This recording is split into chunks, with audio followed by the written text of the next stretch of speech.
Friends, स्वागत है आपका मेरे YouTube channel Rahul Kaushik maths classes में। फ्रेंड्स, जैसा कि आप बोर्ड पर लिखा देख रहे हैं, RRB NTPC previous year question हम शुरू करेंगे। इस सीरीज में आपको ये आइडिया लग जाएगा कि प्रीवियस ईयर में किस प्रकार के क्वेश्चन आपसे पूछे गए हैं। तो क्वेश्चन के माध्यम से हम एक एक कॉन्सेप्ट को यहाँ पर क्लियर करेंगे। तो यहाँ पर क्वेश्चन आपके सामने लिखा हुआ है जिसमें आपको गिवन है एरिया ऑफ रोम्बस और आपको एक डायगोनल गिवन है, आपको दूसरे डायगोनल की वैल्यू फाइंड आउट करनी है साथियों। तो सबसे पहले आपको पता होना चाहिए कि रोम्बस की क्या प्रॉपर्टीज होती हैं। देखिए, जो रोम्बस होता है, रोम्बस की ऑल साइड्स आर इक्वल होती हैं और जो डायगोनल्स होते हैं वो बाइसेक्ट करते हैं ईच अदर 90 डिग्री पे। तो कहने मतलब क्या है, all sides are parallel, sorry all sides are equal. ये प्रॉपर्टी यहाँ पे यूज होने वाली नहीं, लेकिन आपको पता होना चाहिए। और दूसरी जो इम्पोर्टेंट प्रॉपर्टी वो क्या है, वो ये है कि जो इसके डायगोनल्स होते हैं वो 90 डिग्री पर बाइसेक्ट करते हैं एक दूसरे को। तो सीधा सा ये तो फॉर्मूला बेस्ड क्वेश्चन है। इसमें तो अगर आपको फॉर्मूला पता है तो आप आसानी से क्वेश्चन कर सकते हैं। तो एरिया ऑफ जो रोम्बस होता है साथियों, वो क्या होता है 1/2 प्रोडक्ट ऑफ डायगोनल्स। ये क्या होता है, एरिया ऑफ रोम्बस।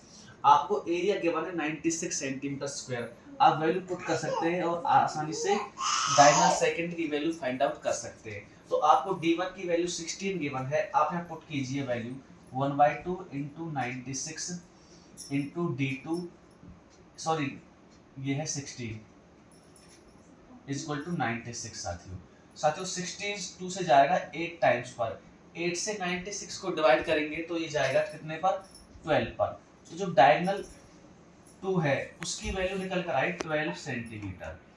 तो बिल्कुल ही फॉर्मूला बेस्ड क्वेश्चन है और आपको पता चल जाएगा कि किस प्रकार क्वेश्चंस पूछे जा रहे हैं। नेक्स्ट क्वेश्चन देखते हैं मेरे भाई। ये नेक्स्ट क्वेश्चन है आरआरबी एनटीपीसी में पूछा गया है। इसमें आपको क्या गिवन है, आपको 10 बुक्स का सीपी गिवन है, आपको 56 बुक्स का सीपी फाइंड आउट करना है। देखिए, ये प्रॉफिट एंड लॉस का क्वेश्चन है। पहले थोड़ा सा कॉन्सेप्ट समझ लेते हैं इस पर। देखिए, मान लो आप कोई भी ऑब्जेक्ट परचेज करते हैं तो वो क्या होता है, सीपी होता है। उसी को आप बेचते हैं कुछ एक पर्टिकुलर अमाउंट में, उसे एसपी बोलते हैं। तो प्रॉफिट कब होता है, जब आप कम में खरीदोगे और ज़्यादा में बेचोगे तो क्या हो जाएगा, प्रॉफिट होगा साथियों। तो प्रॉफिट क्या हो जाएगा आपका, एसपी माइनस सीपी। और लॉस कब होता है, लॉस होता है आप ज़्यादा में परचेज करोगे और कम में बेचोगे तो आपको लॉस होता है। ठीक है, यहाँ पर आपसे ना तो प्रॉफिट पूछा गया ना ही आपसे लॉस पूछा गया है। यहाँ तो बड़ा ही सिंपल क्वेश्चन है। आपको 10 बुक्स का सीपी गिवन है, 56 का फाइंड आउट करना है। ठीक है, तो आप एक बुक का सीपी निकाल सकते हो। एक का कितना होगा, इसे डिवाइड कर देंगे 560 को 10 से, तो ये एक बुक का सीपी निकल कर आ गया 56। आपको कितने का फाइंड आउट करना है, 56 का। तो 56 का निकालेंगे, 56 बुक्स का सीपी जो रहेगा वो 56 इंटू 56 हो जाएगा। इसकी मल्टीप्लाई करेंगे, 56 का स्क्वायर हो गया साथियों। ठीक है,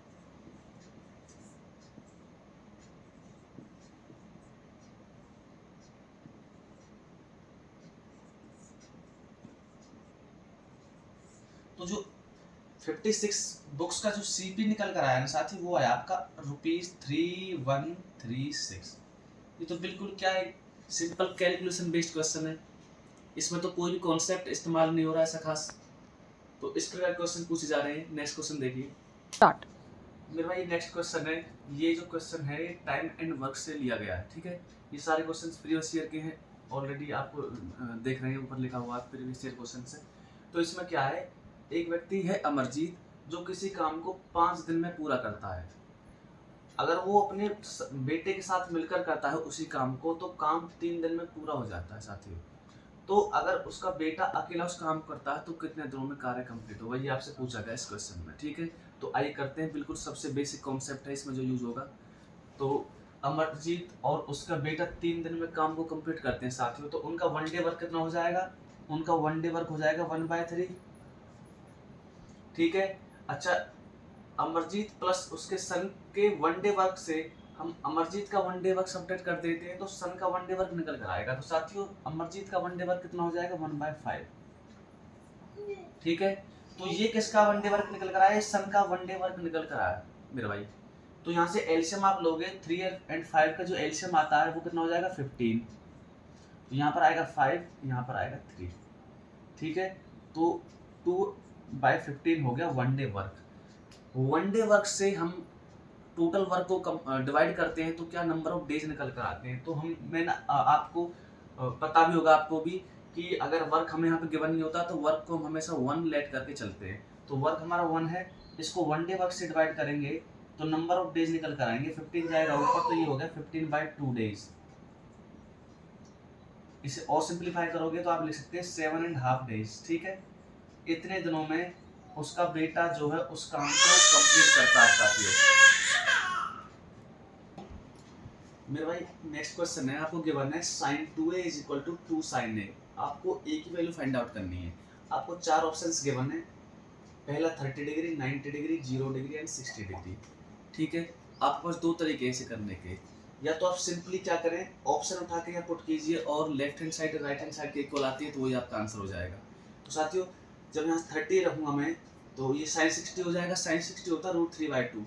यहाँ पे रखेंगे sin 30 तो ये हो जाएगा कितना, sin 30 1/2 होता है तो इक्वल नहीं आया। तो ऐसे यहाँ पे अगर 0 उठा के हम रखते हैं तो sin 0 0 होता है और यहाँ पे भी क्या हो जाएगा 2 × sin 0, ये 0। तो left hand side right hand side के बराबर आ गई कब, जब हमने a की वैल्यू क्या पुट की, 0 पुट की। तो हमारा आंसर क्या हो जाएगा 0 डिग्री। इससे आसान तो कोई मेथड हो ही नहीं सकता। दूसरा क्या है, अगर आपने 11th क्लास में, देखिए कॉम्पिटिटिव एग्जाम में कुछ स्टूडेंट ऐसे हैं जो जिन्होंने 11th 12th में मैथमेटिक्स नहीं ली तो उनको नहीं पता होगा sin 2a क्या होता है।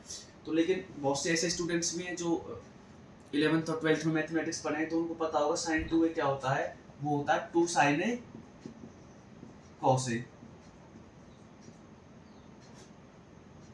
और गिवन किसके बराबर है, 2 sin a के। 2 sin a से 2 sin a कैंसिल आउट हो गया। cos a की जो वैल्यू निकल कर आई वो कितनी आई 1। और आपको पता है कि cos की किस वैल्यू पर 1 होता है, तो 0 पर होता है। यहाँ से भी जो वैल्यू निकल कर आई वो कितनी आई, 0 डिग्री की निकल कर आई। तो आपके पास दो तरीके हैं, एक आपको पहले बता चुका हूँ, दूसरा ये साथियों। नेक्स्ट क्वेश्चन देखते हैं। मेरे भाई नेक्स्ट क्वेश्चन आपको गिवन है 1/5 √2 - 7 = a √2 + b। आपको a एंड b की वैल्यू फाइंड आउट करनी है। तो आइए सिंपल क्वेश्चन है करते हैं। इसमें आपको गिवन क्या है 1/5 √2 - 7।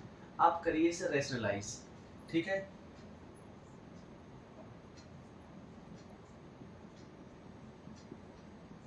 माइनस का साइन है तो किससे होगा ना, ऊपर साइन चेंज करेंगे तो प्लस का आ जाएगा।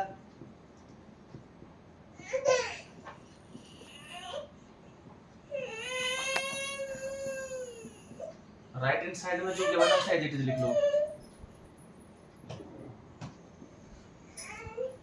देखिए 5 √a - b a + b क्या होता है, a² - b²। तो 5 √2 का स्क्वायर आप करेंगे तो क्या आएगा, 5 का स्क्वायर 25 और √2 × √2 तो ये हो जाएगा 50 - 7 का स्क्वायर 49। तो नीचे जो वैल्यू आई इसकी वैल्यू कितनी हो जाएगी 1। क्या हो जाएगी, ये पूरी की पूरी वैल्यू 1 हो जाएगी साथियों, ठीक है।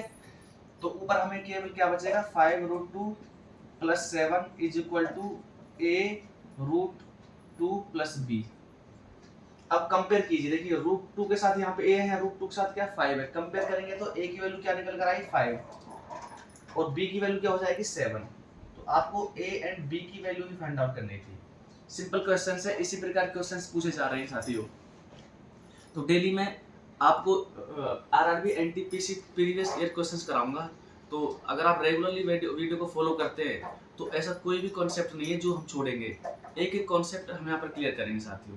तो अगर आपको पढ़ाने का तरीका कंटेंट अच्छा लग रहा हो तो चैनल को ज़्यादा से ज़्यादा सब्सक्राइब करो, वीडियो को शेयर करो, लाइक करो। कोई डाउट रहता है तो कमेंट करके आप मेरे से डायरेक्टली पूछ सकते हैं। धन्यवाद।